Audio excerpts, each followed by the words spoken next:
बारिशों के मौसम में, वक्त के अंधेरों में,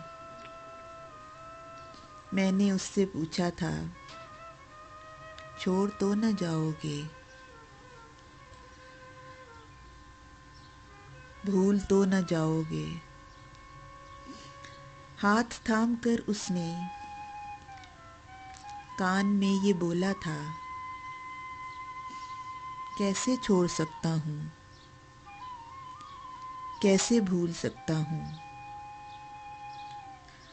तुम तो जान हो मेरी,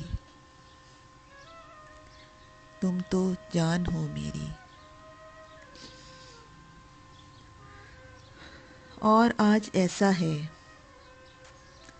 वक्त की तमाज़त है, वहशतों के मौसम हैं। मैंने उससे पूछा है, छोड़ कर ही जाना था, तो मुस्कुराती गलियों में आस क्यों दिलाई थी, प्यास क्यों जगाई थी।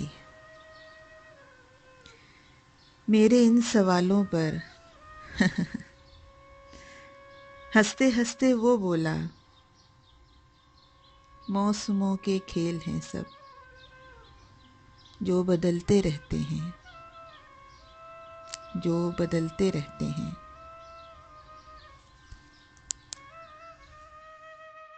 Subscribe my channel Urdu Poetry Dil Ki Awaz for all kind of heart touching poetry. Don't forget to subscribe my channel.